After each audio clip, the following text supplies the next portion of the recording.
सहचरी और उनकी पुत्री झनकार। गुरुदेव, आपके चरणों में कोटि कोटि दंडवत प्रणाम। इस शरीर की बेटी को क्रोध बहुत आता है, आपकी शरणागत है। वो मेरे समझाने से कोई प्रभाव नहीं पड़ पा रहा, क्योंकि वह देखती है कि मैं स्वयं में मेरे में बहुत अवगुण है, इसलिए आप ही इनको समझाएं। हाँ, गुस्सा तो ये सब जीव स्वभाव से युक्त है। काम क्रोध लोभ ये सब जीव स्वभाव से युक्त है, भजन से ही जाता है। समझाने से तो नहीं जाएगा। समझाने से क्या होगा? नाम जप से जाए। खूब नाम जप करो, तब सच्ची समझ आ जाएगी। माला जप किया करो। कितने करते हो माला? जी अभी तो एग्जाम चल रहे थे तो उस चक्कर में बहुत कम ही होता हाँ है। ये, हाँ, भजन ना होने से फिर ये शत्रु हैं, बड़े बलवान शत्रु हैं। और क्रोध की स्वयं की कोई सत्ता नहीं है। क्रोध की स्वयं की कोई सत्ता नहीं। क्रोध उपज है, काम की उपज क्रोध। जैसे लोभ की कोई सत्ता नहीं, काम की उपज लोभ है। काम की पूर्ति में लोभ होता है और काम की अपूर्ति में क्रोध होता है। जब काम, जो हम कामना की, जो हम चाह की, जो हम अनुकूलता की मांग की, वो जब नहीं होती तो हमें गुस्सा आती है। कामा संजायते क्रोधा, क्रोधा स्मृति विभ्रमा। तो क्रोध की स्वयं सत्ता नहीं, जैसे द्वेष की स्वयं सत्ता नहीं। राग से ही द्वेष का प्रादुर्भाव होता है। जहां हम राग किए हुए हैं, जब वो प्रतिकूल हो गया तो उससे द्वेष हो जाता है।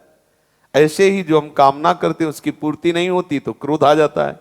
हम चाहते हैं कि ये हमारी माँ हमारे साथ ऐसा व्यवहार करे, ये हमारा मित्र है हमारे साथ ऐसा व्यवहार करे, यही चूक हो जाती है। अगर क्रोध से मुक्त होना है तो हमें ये चाहिए कि ये मेरी माँ है, मेरा व्यवहार इसके साथ क्या होना चाहिए, ये मेरा मित्र है, मेरा व्यवहार इसके साथ क्या, वो क्रोध पर विजय प्राप्त कर लेगा। पर हम लोग क्रोध को बुलावा देते हैं कि हमारा इसके प्रति कर्तव्य क्या है ये ना देख करके इसका हमारे प्रति क्या कर्तव्य है ये देख लेते हैं, और फिर सोचते हैं अपनी स्वार्थ बुद्धि से कि ऐसा नहीं होना चाहिए, इसको ऐसा करना चाहिए। फिर हमें गुस्सा आ जाती है, क्योंकि हमारे प्रतिकूल मानी हुई प्रतिकूलता जहां हमने स्वीकार की तहां क्रोध आ जाएगा। तो इसका मूल कारण अज्ञान है, इसकी निवृत्ति भजन से होती है। भजन करो, ठीक हो जाएगा। गुरुदेव के चरणों में कोटि कोटि नमन। कुछ और हृदय में बातें हैं, जैसे कि नाम जप के लिए ज्यादा देर बैठना, ये मेरे से बिल्कुल नहीं हो पा रहा। और भी तो जो नियम देखो, है, एक एक चीज, नाम जप के लिए अगर बैठना नहीं हो पा रहा है तो हम चलते फिरते जितनी देर बैठ पाए, कुर्सी में बैठ जाएं, लेटे हुए। हमारा उद्देश्य है भगवत चिंतन होना। अगर हमारा शरीर रोग ग्रसित है, शरीर वृद्धावस्था से युक्त है, वो अभ्यास कठोर नहीं कर सकता, तो हमें चिंतन पर चूक नहीं करनी चाहिए। हम सोफा में बैठे, हम पैर फैलाए बैठे, हम गद्दा पे आसन पे लेटे हुए हैं, हम दीवाल का सहारा ले, किसी भी तरह से मुझे भजन नहीं छोड़ना, प्रिया प्रीतम का सुमिरन नहीं छोड़ना। आसन में बैठना पड़े, खड़े होना पड़े, चलना पड़े, जैसे भी, समझ रहे ना। प्रधान बात भजन है, ना कि आसन। जी पद गायन बहुत अच्छा लगता है बाबा, नाम जप की अपेक्षा, वो ठीक है? हाँ, क्यों नहीं, प्रियालाल की रस लीलाएं गायन कीजिए, ठीक है। श्री हरिवंश। श्री हरिवंश।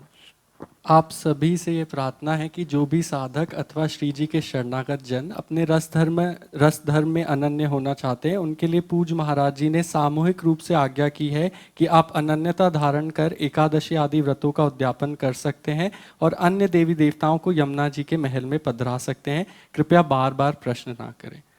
गीतांजलि जी लखनऊ से, इनका प्रश्न है, महाराज जी अब किसी भी मंदिर में जाने की इच्छा नहीं होती, सिर्फ एकमात्र राधा वल्लभ ही स्मरण रह गए हैं, लेकिन कहीं भी मंदिर में जाना भी होती है तो सिर्फ मंत्र का ही चिंतन होता है, तो अगर मंदिर में ना जाने की इच्छा हो तो ये मन की चाल तो नहीं? ना, ऐसा कुछ नहीं है।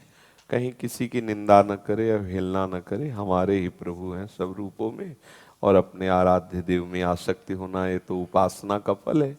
अपने आचार्य गुरु प्रदत्त इष्ट नाम रूप में आसक्ति हो जाना, और कहीं इच्छा न रह जाना, क्योंकि और कोई दूसरा हो तब इच्छा हो। मेरे ही प्रीतम सब रूपों में है और मैं उनको देख रहा हूं, तो अब जाने की कहाँ इच्छा होगी। अगर ऐसी सुलझन आ रही है तो बहुत कृपा है, पर कहीं अवहेलना न करे, किसी की निंदा न करे, क्योंकि मेरे ही प्रीतम सब जगह हैं। समझ रहे ना जी। संजय नैयर जी, राधा वल्लभ श्री हरिवंश। महाराज जी के चरणों में कोटि कोटि दंडवत प्रणाम। महाराज जी, आपकी और प्रिया प्रीतम की कृपा से वृंदावन का वास मिल गया है। अब आपके आशीर्वाद चाहते हैं कि जीवन भर वृंदावन का वास ना छूटे। हाँ, हम भी ऐसी ही चाह करते हैं कि लाडली जो चाहे जैसी परिस्थिति हो, मुझे वृंदावन से ना भेजना, क्योंकि इसमें मेरा बस नहीं। मतलब मैं भी अंदर अंदर से लाडली जो से यही मनाता रहता हूँ कि लाडली कोई ऐसी परिस्थिति मत पैदा कर देना कि ये लोग जबरदस्ती डॉक्टरों के हवाले कर दें, धाम छूट जाए। और इन लोगों से भी प्रार्थना करते हैं, चाहे जितना कष्ट हो आप ऐसे ही रखना, हमें धाम से दूर मत करना। क्योंकि कभी कभी ऐसा होता है कि जैसे भयानक रोग है, कोई परिस्थिति बिगड़ी, बोले बम्बई ले चलो।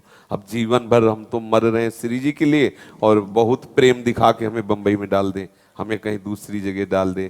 तो इसमें प्रधानता श्री जी की कृपा और आसपास सहयोगी जनों के लिए निर्देशन कर दे कि हम चाहे मर जाएं, लेकिन हमें हमारे धाम, हमारे लक्ष्य से मत हटाना। ऐसा होता है कि हमने कई संतों के जीवन में देखा कि एक बार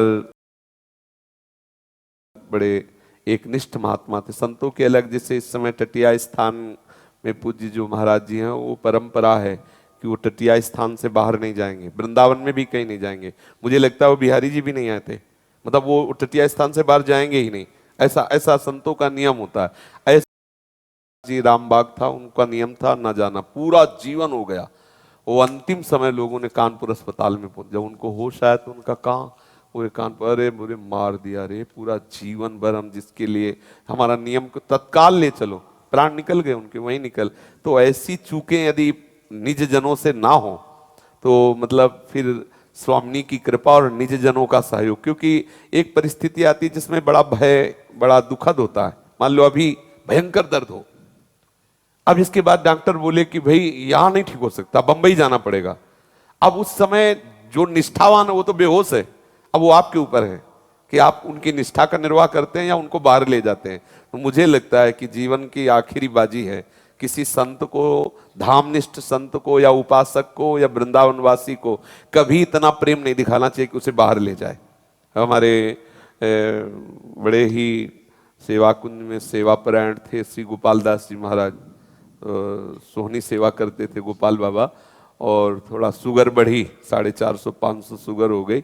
मिलते भी थे जब कभी सेवा कुंज जाते हैं यमुना किनारे, तो कुछ भक्तों ने उनसे कहा कि हमारे यहाँ अच्छे डॉक्टर है, और उधर ले गए, पानीपत पंजाब साइड का है, लुधियाना, उधर ले गए, वहीं उनका शरीर पूरा हो गया। तो मुझे लगता है कि इतना प्रेम ना दिखावे। और इनका एक प्रश्न है कि क्या तुलसी पत्र प्रसाद रूप में या दवा के रूप में पा सकते हैं? श्री जी के चरणों में अर्पित करके, प्रभु के चरणों में अर्पित करके पाया जा सकता है। सीमा जी सहारनपुर से। मेरे गुरुदेव भगवान के श्री चरणों में बार बार प्रणाम। प्रभु, मेरा एक प्रश्न है, क्या हमारे धैर्य का अंत हो जाएगा जैसा कि हाल है? प्रभु कृपा करके मन को शांत करें। धर्म की बात कर रही हूँ। धर्म इसमें ऐसा लगा कि धैर्य लिखा है, पर उनका है कि हमारे धर्म का अंत हो। की बात कर रही हूँ, जिस तरह का नरसंहार देख रहे हैं हम बाहरी बात नहीं करते, हम सिर्फ साधक की बात करते हैं। आप अपनी बात करो। बाहर दिख रहा है वो तुम्हें दिख रहा है, चित्त शांत नहीं होता। वो आप चित्त को प्रिया प्रीतम में लगाएं तो शांत हो जाएगी। कब संहार नहीं हुआ हमें बताइए? कब व्यभिचार नहीं हुआ? कब हत्या नहीं हुई? कब? आप बताइए ना। श्री कृष्ण अवतार में भौमासुर कितनी राजकुमारियों को बंदी बनाए हुए था, जरासंध कितने राजाओं को बलि देने के लिए बंद किए हुए था, कैसा पराक्रमी कंस का कैसा दुराचार फैला हुआ था। रामावतार में भगवान राम जी ने पूछा कि ये पहाड़ का है कि? बोले जान के पूछ रहे हो? ये ऋषियों की हड्डियां जो आपके भजन में लगे रहे, उनको राक्षसों ने खा खा कर ढेर लगा दिया है। तो भुज उठाए प्रणकीन निश्चरहीन मैं करूं। कब? कब ऐसा? ये तो कलिकाल है, बहुत कृपा है, पहले जैसा नहीं। महात्माओं को कोई खा तो नहीं रहा है? आप बताओ। महात्माओं कोई खा रहा है? आप बताओ। नहीं खा रहा ना। महात्माओं को चक्कर खाने को मिल रहा, कोई महात्माओं को तो नहीं खा रहा पका के। आप बताओ पहले कैसा? तो हम उस विषय पे न जाएं, हम ये जाएं कि हमारी दृष्टि में ये सब कैसे सुधार हो, मैं अपने को कैसे देख पाऊं कि मेरा भगवान इन सब रूपों में खेल रहा है। यही सत्य है। सत्य यही है कि मेरा भगवान ही सब रूपों में खेल रहा है। हम जीवन मुक्तता के मार्ग पर चल रहे हैं, हम सांसारिक मार्ग पे नहीं हैं। समस्त समाधान का स्वरूप है, एकमात्र प्रभु ही सब जगह है। अब हम ये कैसे प्राप्त करें, यहां ये चर्चा होती है। अगर हम ये बात कि समाज में क्या हो रहा है, इसका कैसे सुधार हो, ये लीला उसकी है, 3 गुण है, उनका गुण है, सतोगुण रजोगुण तमोगुण का अपना प्रभाव है। तीनों गुण अपनी लीला करते ही रहेंगे और बराबर चलती रही है। इस पर दृष्टि न डाले, दृष्टि डाले कि हम तीनों गुणों पर विजय कैसे प्राप्त करें, हम गुणातीत कैसे बने, हम कैसे देखें कि मेरा वासुदेव कृष्ण ये खेल खेल रहा है। बस ये बात देखनी। वो तो खिलाड़ी है, वो जगन नाटक मंच पर रूप बदल करके आता है, स्वांग करता है। तुम पहचान लो जीवन मुक्त हो जाओगे, ना पहचानो तो रो हंसो खेलो, बस यही चल रहा है। नहीं चल रहा, ये पापी, ये महात्मा, ये दुष्ट, ये नीच, वो व्यभिचारी, वो ब्रह्मचारी, यही इसी का नाम संसार है। और जो विद्या विनय संपन्ने ब्राह्मणे गविहस्तनी स्वनीच सुपाके च पंडिता समदर्शिना, हम लोग किस मार्ग के पथिक हैं? मेरा ही प्रीतम सर्वत्र है, हमारा ये लक्ष्य है। और वही है ईसावास्यमिदं सर्वम यत् किंचे जगत्याम जगत, एक कण भी नहीं जो हमारा प्रभु ना हो। अब बताओ, वही खिलाड़ी खेल रहा है, वही ब्रह्मा बनकर सृजन करता है, विष्णु बनकर पालन करता है, तो शंकर बनकर संहार करता है। वही है, दूसरा नहीं है। हमें यही जानना है, ये सब खेल है, क्योंकि वही विनाश करता है, वही बचाने वाला है, वही अपने आप में अपने आप से खेलने वाला है। इतना खेल वो हमको धोखे में डाल रहा है। गुरु कृपा से नेत्र प्राप्त करके हमको उसके धोखे से निकलना, बस ये खेल है। हम तो इसको सीधे कहते गेम है, गेम। बस अगर गेम जीत गए तो उसके बराबर बैठो, सारूप्य सायुज्य सामीप्य ये वो देगा। और अगर गेम में हार गए तो मरो, फिर यही है, गेम है। गुरु जिताएगा गेम। वो ऐसा फंसाता है, ऐसा भगवान कैसे हो सकता है, ऐसा कैसे हो सकता है? अरे बोले भाई यही वही है, हो नहीं सकता, वही है, पकड़। कोई सूझ वाली आंख ने पहचान की, कण कण में झांकी भगवान की, बस पहचान लो, बस मुक्त हो गए। इतना ही है खेल, वही है। बड़ा भयावना है, बहुत भयावना है। एक बार श्री नामदेव जी महाराज ने जब ठाकुर जी का कुत्ते में साक्षात्कार किया, भूत में भी साक्षात्कार किया, तब श्री विट्ठल भगवान से विनोद किया, ये ठाकुर अब तू चाहे जितना छुप ले, अब तू छुप नहीं सकता। ठाकुर जी ने कहा सही? बोले हाँ, अब तू छुप नहीं सकता। ठाकुर जी चुप रहे। चुप रहने का मतलब है, मुस्कुराने का मतलब कोई ना कोई लीला करना। अब उनके मन में आया कि सामने मंदिर के रोज भजन करता हूं तो बड़ा विघ्न पड़ता है, पीछे चलते हैं। अभी तक नहीं पड़ा था, विघ्न पड़ने लगा। अब पीछे गए तो 2-4 बच्चे खेल रहे थे, सोचा भी यहां भी ठीक नहीं, नदी के किनारे एकांत चलते हैं। नदी के किनारे गए, जो ही भजन में बैठे सो वहां तंबू कनाते लगने लगी। तो उन्होंने कहा ए यहाँ क्या खड़बड़ कर रहे हो? तो उसने निकाला बांका। वो कोल की रात थे। पत्नी ने कहा कई दिन से भोजन नहीं मिला, एकांत में है, इसी को लाओ छौंकते हैं, काट के लाओ, इसी को छौंकते हैं, पहले बाल भोग करते फिर तंबू लगाते हैं। नामदेव जी ने संभाला अपना माला और धोती, सोचा कि ये तो गड़बड़ है। बोले पकड़ो पकड़ो। पीछे से वो उसकी पत्नी और आगे वो गड़ासा लिए, अरे भागे। भागते भागते जब मंदिर में आए, ठाकुर जी के सामने कहा बच गए। बोले किससे? अरे बोले पता है, कोल की रात पता नहीं कौन वो नदी किनारे कह रहे थे हम काट के तुम्हें छौंक के खाएंगे। बोले अभी तो थे। विट्ठल भगवान ने कहा हम ही तो थे, तुम कह रहे थे हम पहचान लेंगे, तो हमने कहा देखे तुम कैसे पहचान लोगे।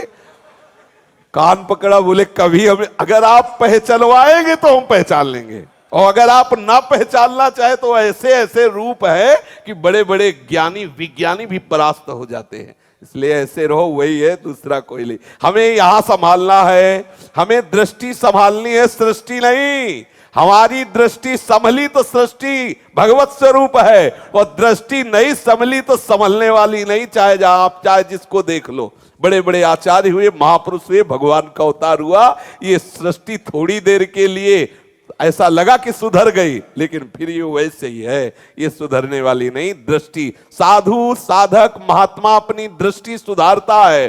दृष्टि सुधरी वासुदेवा स्वरमित सा महात्मा सुदुर्लभा पंडिता समदर्शिना। हमारी दृष्टि